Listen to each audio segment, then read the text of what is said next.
Hey everybody, this is Rob Vegas and I'm checking in from Melbourne, Australia. As you can see, we've been doing a bit of work here at the old Rob Vegas Technology Centre, setting up the stage and getting everything ready for summer for more awesome music videos coming your way. And that's what we're going to be talking about today. So we're going to rock some awesome tunes, as always, on the guitar and have a heap of fun along the way. And yeah, enjoy the fun from the Rob Vegas summer stage.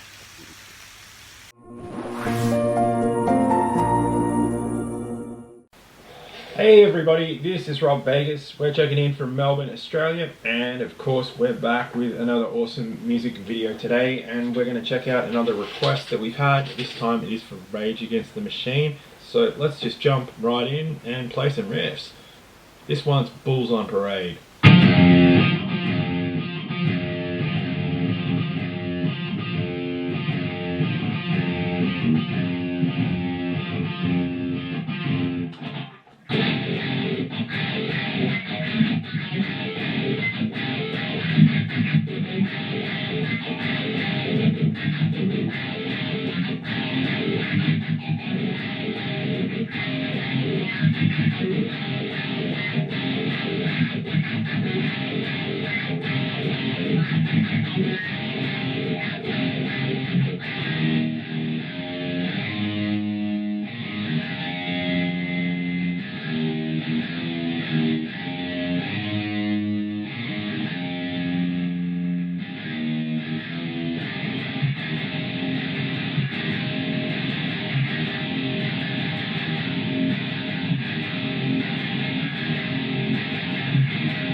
Yeah, you know the deal.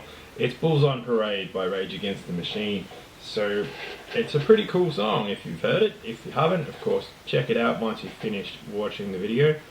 There's a few riffs in it. We'll go through them very quickly. The first one, of course, is the one that kicks off the tune. It's this lovely octave-based riff, and you get we're tuned to E flat, by the way, did I mention? So E flat. And that's good. Now, you start it off with your ring finger. You send him on up to the 4th fret on the D string, which is the 3rd one from the top, gravity-wise. And you get your pointer finger and you send him on over to the 2nd fret on the low E string, or the lowest string pitch-wise, the highest one gravity-wise. And you just, jump between them, and that gets you the...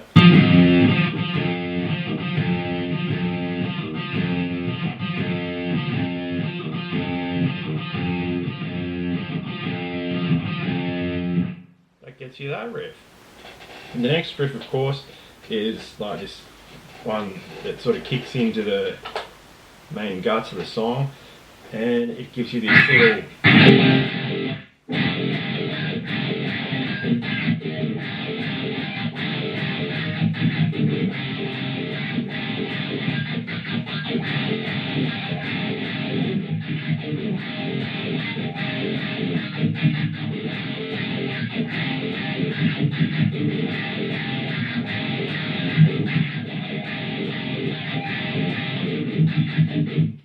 Now that's a pretty simple riff there, but it's what else is going on which makes it stand out. Of course, it's to play it, you get your pointer finger again, you send him to that 2nd fret on the E string where you were before, and your old ring finger, you send him up to the 4th fret, but this time on the A string, which is the 2nd one down from the top.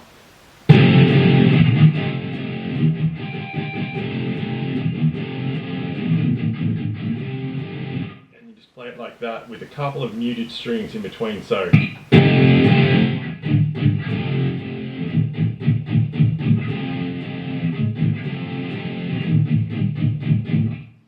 there.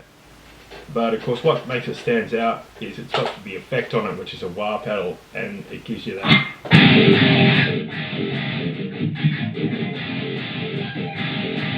And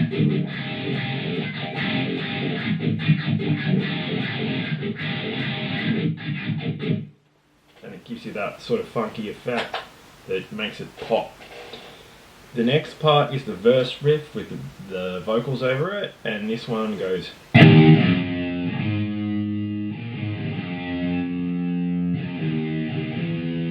So open on the low E string and then the second fret, then open on the A,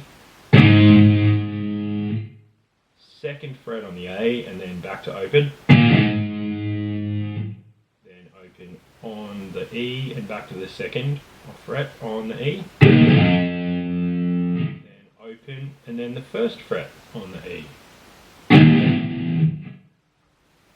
So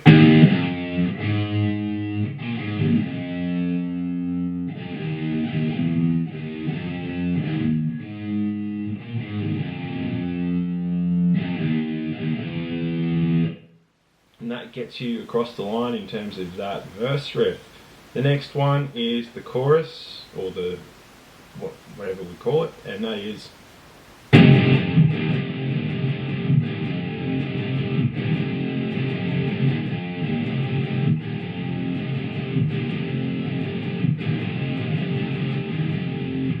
And that is the big old power chord on the second fret on the low E and that fourth fret on the A again, and you just sort of jump between that and a power chord on the open, which is of course open string on the low E and the second fret on the A, and you just jump between the two and that gets you the.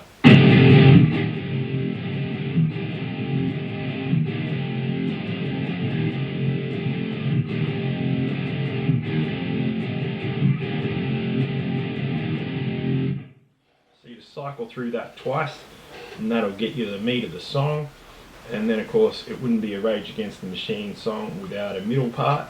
So once you get through that second, jump up to the 7th fret and do one of our little power chordies there with the 7th fret on the low E and the 9th fret on the A, like that, and we just give it some.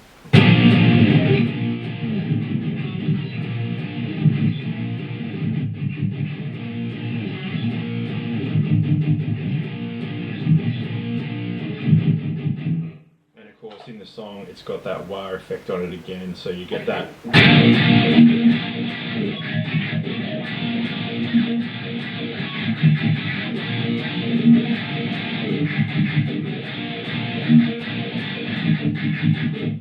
Which brings us to the solo in the song, and it's quite unconventional to say the least.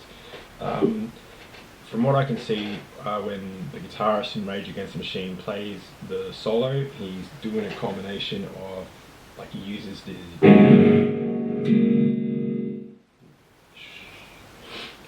this part of his hand, and he sort of messes around, and he just scrapes that across the strings.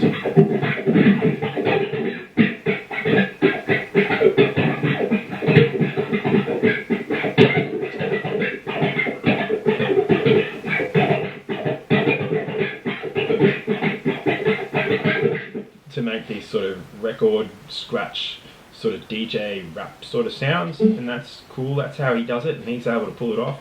As you can see, I can't do it very well, so I use like what's called pick scrape, which is where I just use the pick. Normally, you know, you hold your pick like that, or that's how I hold it, probably not normal, but what I do is I use the pick to make those scratching sounds, and you know, I'll just play it like.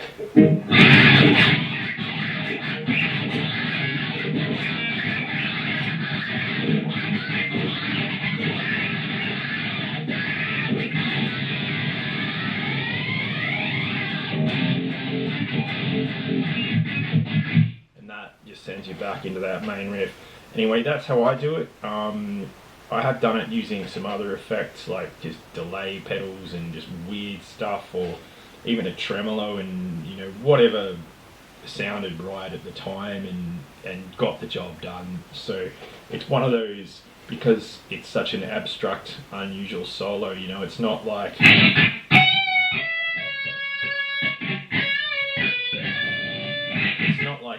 you know, a solo like that. It's one where you can just sort of freestyle it and come up with something cool that serves the song and, you know, gets the job done, and you really get the chance to put your stamp on whatever it is. So, you know, like there's a million and one fun things you can do with those pick scrapes, as I said, like that.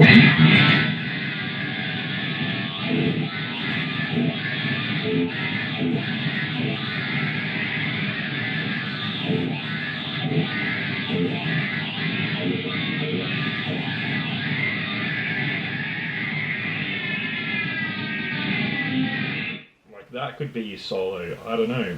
Anything could be in the song. It's up to you on this one, and you've really got a blank canvas to mess around with and have fun.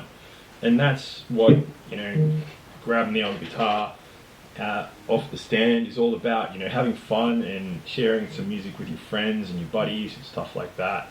So we're going to tackle a few more Rage Against the Machine songs this week, and like I said, have some fun along the way. Let me know what you think about Rage Against the Machine. Did you listen to them back in the 90s and in the 2000s and everything? And yeah, share it down in the comments below. Was this video helpful? Let me know that as well. And as always, you know, like and subscribe. Keep everything rocking, and I will see you in the next video. Cheers, everybody.